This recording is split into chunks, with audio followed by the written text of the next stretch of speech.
అందరికీ నమస్కారమండి. తెలుగు కథల సంపుటికి స్వాగతం. నా పేరు శ్వేత.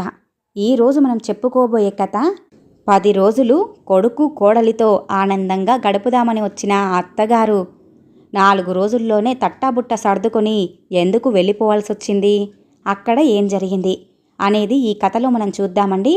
కథ పేరు తొలగిన పరద. రచించిన వారు మల్లాది మంజుల గారు.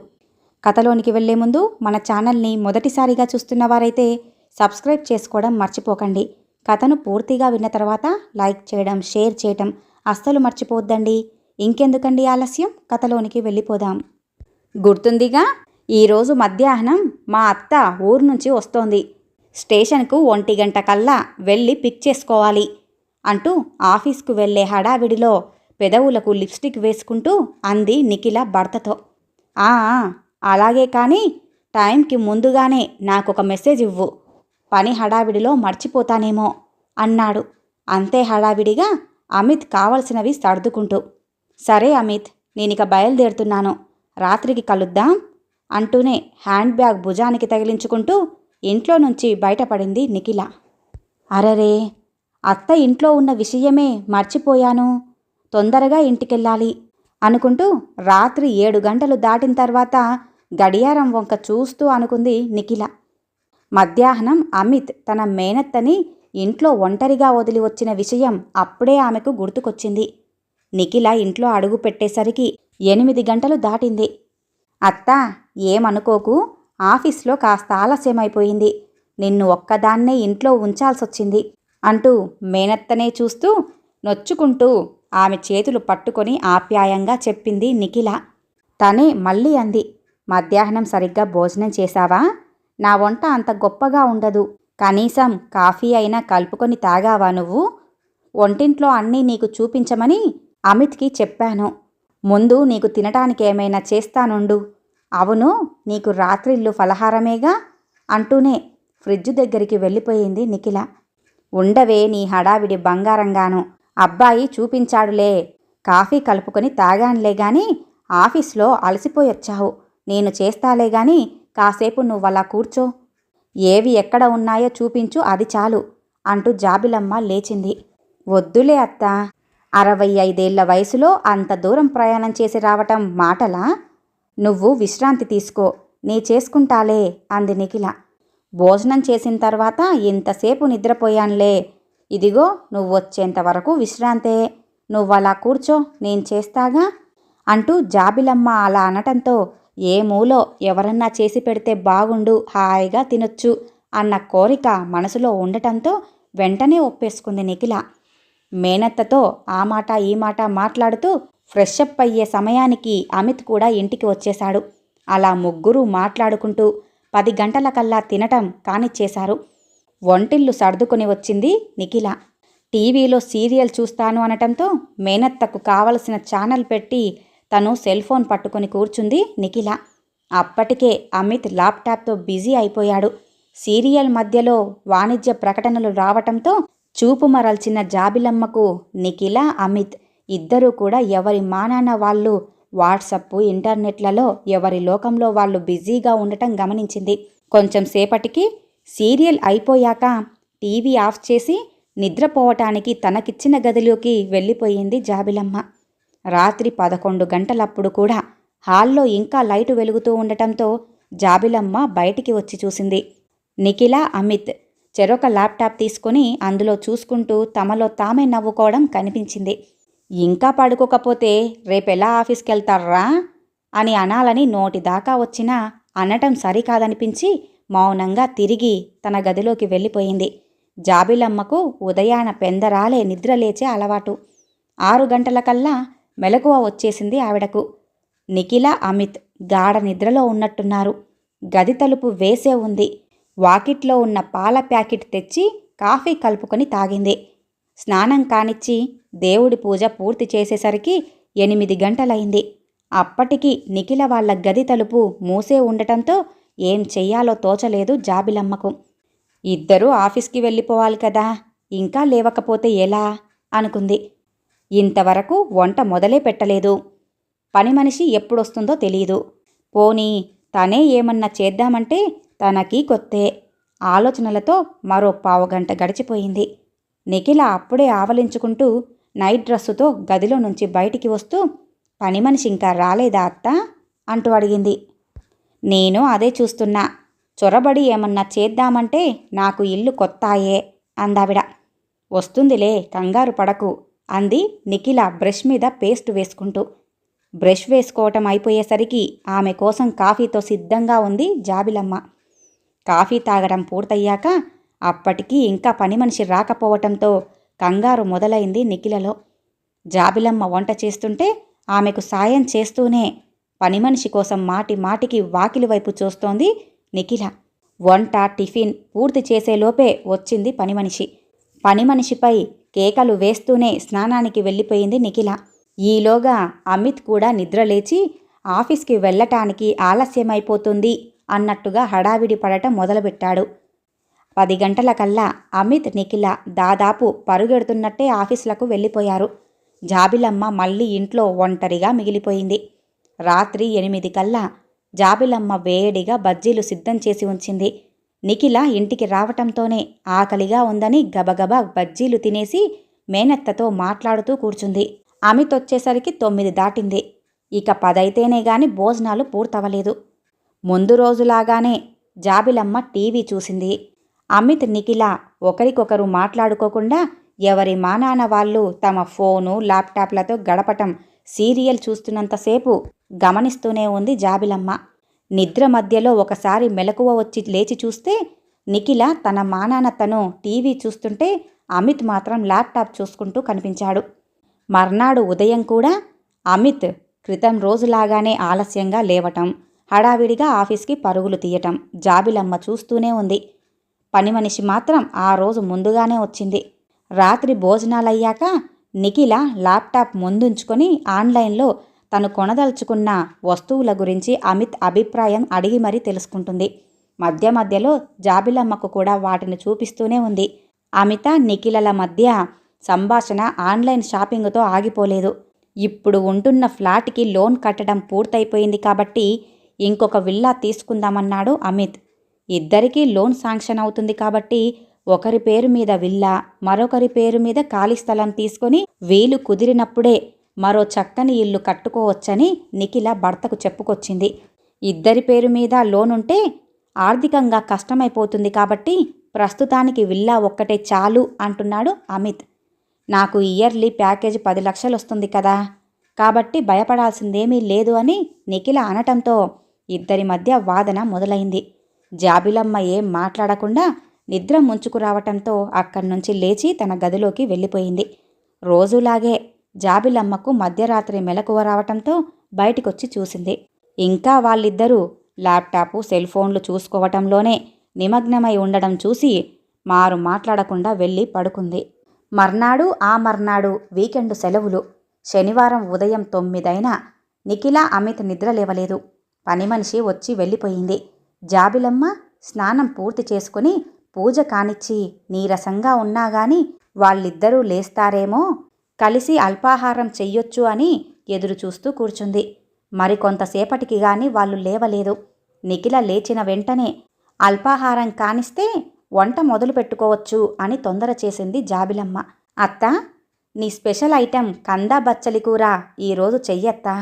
మిగిలిన వంట పనంతా నేను చూసుకుంటాను అంటూ అమిత్ వైపు తిరిగి, అమిత్, మార్కెట్కి వెళ్ళి సరుకులు, కూరగాయలు తొందరగా తీసుకురండి అంది. పేపర్ చదువుతూనే కొట్టాడు అమిత్. అత్తయ్య వచ్చాక ఇంతవరకు ఎక్కడికి తీసుకెళ్లలేదు కదా, కనీసం ఇవ్వాలన్నా అలా బిర్లా మందిర్కైనా వెళ్ళొద్దామా అంది నిఖిల. అమిత్ తిరిగి మాట్లాడేలోపే జాబిలమ్మ అందుకుంది. ఇక నేను మా ఊరెళ్తానే, నేను వచ్చి అప్పుడే 4 రోజులైంది కదా అంది. అలా అయితే త్వరగా చెప్పండి, తత్కాల్ బుకింగ్ ఇప్పుడే మొదలవుతుంది అన్నాడు వెంటనే అమిత్.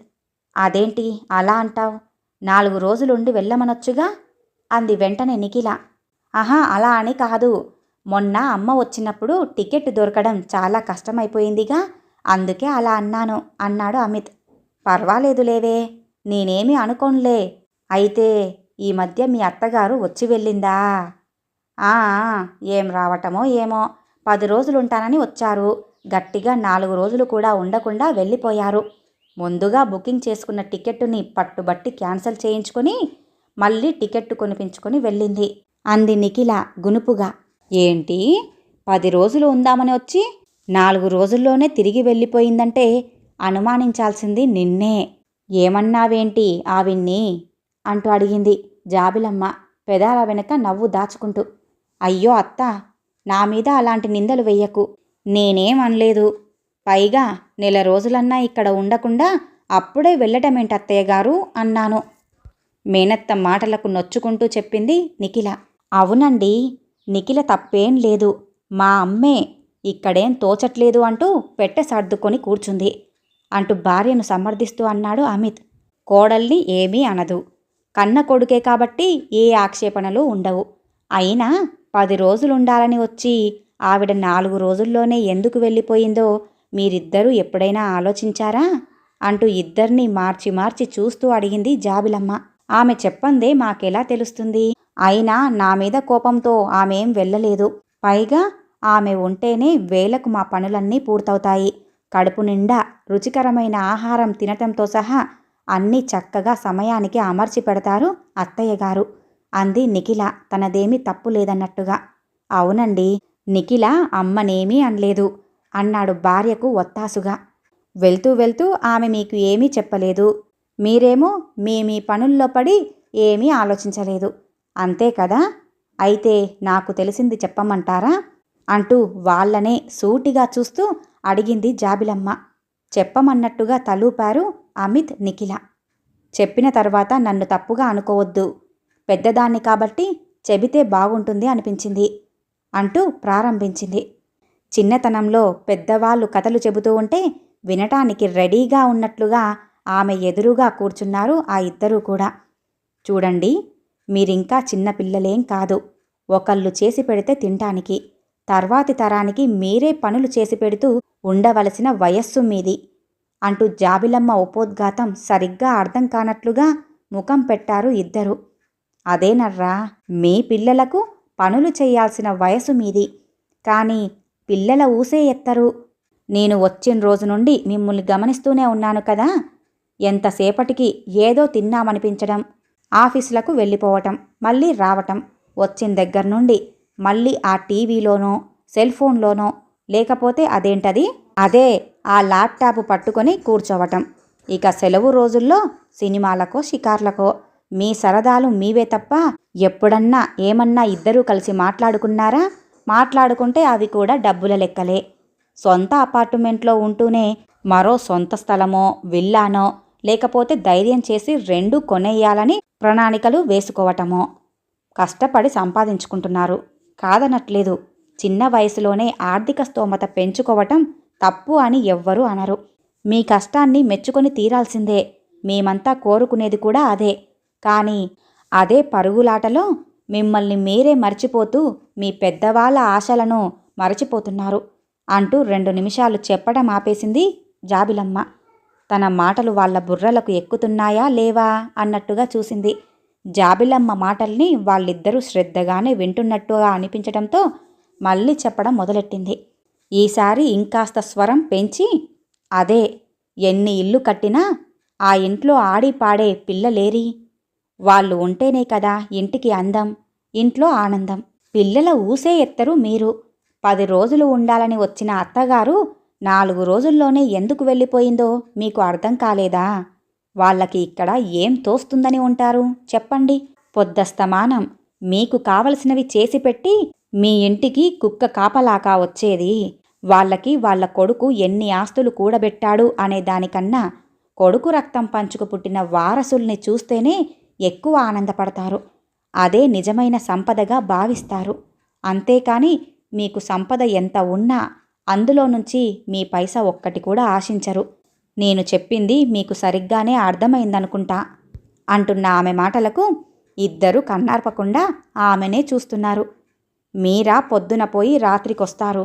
పగలంతా ఒంటరిగా బిక్కుబిక్కుమంటూ ఈ ఇంట్లో పడి ఉండేదానికంటే అదే ఇంట్లో పిల్లలుంటే ఎన్ని రోజులైనా ఆనందంగా కాలక్షేపం చేస్తారు.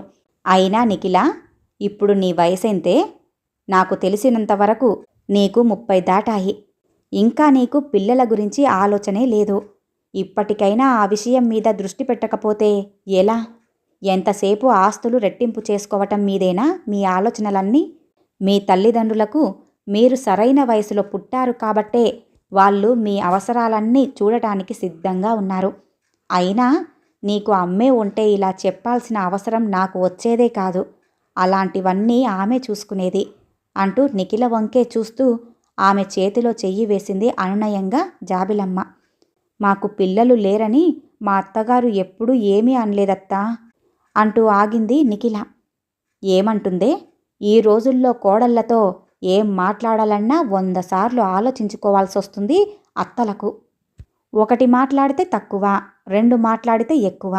అది వదిలేసి కోడలు కదా అని చొరవ తీసుకొని ఒక మాట అన్నదే అనుకో, తర్వాత నువ్వు ఏం కొంటెకూతలు కూస్తావోనని ముందే భయం.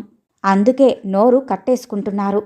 అయినా మీ అత్తగారు మొన్నీ మధ్య రాజమండ్రిలో ఓ పెళ్లిలో కలిసి మాటల్లో బామ్మను కాలేకపోయాను అని బాధపడింది. వాళ్ళు పెద్దవాళ్ళయ్యారు. మనవడినో మనవరాలినో ఎత్తుకోవాలన్న ఆరాటం వాళ్లకు ఉంటుందిగా.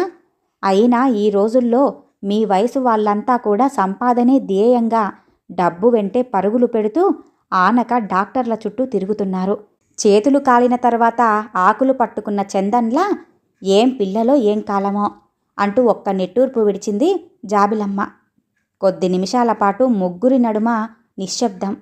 నన్నే చూడండి, నా మనవడికి కొడుకో కూతురో పుడితే మురుసుకుంటూ వెళ్ళి వాళ్ళ అవసరాలు చూసేందుకు సిద్ధంగా ఉన్నాను. అయినా ఈ కాలం పిల్లలు వాళ్ళ తర్వాత తరాన్ని చూడ్డానికే ఇలా తాత్సారం చేస్తుంటే ఆ తర్వాత తరం వాళ్ళు దాన్ని ఏ వయసులో చూస్తారో మరి అంటూ తనలో తానే అనుకుంటూ కష్టంగా అక్కడి నుంచి కదిలింది. పిల్లలు, పెద్దదాన్ని. నా మాటలు మీకు చాదస్తంగా అనిపించినా ఏదో చెప్పక తప్పలేదు. అందుకే చెప్పాను. తప్పుగా అనిపించినా సరే నీ చెప్పిన విషయాల గురించి నీ వెళ్ళిన తర్వాతైనా ఆలోచన చెయ్యండి అంది అభ్యర్థనగా. ఆమె అలా అనటంతో వెంటనే నిఖిల, అమితులు జాబిలమ్మ 2 చేతులు చెరోవైపు పట్టుకున్నారు ఆమెను అనునయిస్తున్నట్టుగా. భలేదానివత్తా, నా చిన్నతనం నుంచి నువ్వు నాకు ఎన్నో విషయాలలో దిశానిర్దేశనం చేసిందానివి. అలాగే ఇప్పుడు కూడా, ఎప్పుడూ కూడా నీ మాట నాకు శిరోద్ధార్యమే. నా విషయంలో నీకా స్వాతంత్రం ఎప్పుడూ ఉంటుంది. సంపాదనే లక్ష్యంగా మేము కొన్ని ముఖ్యమైన విషయాల్ని నిర్లక్ష్యం చేసిన మాట నిజమే. సరైన సమయంలో సరైన సలహా ఇచ్చిన నిన్ను తప్పుగా ఏనాటికి అనుకోం. పైపెచ్చు కృతజ్ఞతలు చెప్పుకుంటాం కూడా అంది ఆనందంగా నిఖిల. ఈసారి మా అత్తగారు వస్తే తప్పకుండా ఓ పిల్లో పిల్లాడో నానమ్మ తాతయ్యలను ఇక్కడ్నుంచి కదలనీయకుండా కట్టిపడేయటం ఖాయం అంటున్న నిఖిల మాటలకు అమిత్ కళ్ళతోనే భార్య మాటలకు ఒత్తాసు పలికాడు. ఈ కథ ఇంతటితో సమాప్తమండి. ఈ కథ గనుక మీకు నచ్చినట్లయితే లైక్ చేయండి, షేర్ చేయండి, అలాగే సబ్స్క్రైబ్ చేసుకొని మన ఛానల్ని ఎంకరేజ్ చేయండి. మీ యొక్క విలువైన అభిప్రాయాలను కూడా కామెంట్ రూపంలో తెలియజేయండి. ఇంత మంచి కథను మనకు అందజేసిన మల్లాది మంజుల గారికి ధన్యవాదాలు తెలియజేసుకుంటున్నానండి. మరొక మంచి కథతో మళ్ళీ కలుద్దామండి. నమస్కారం.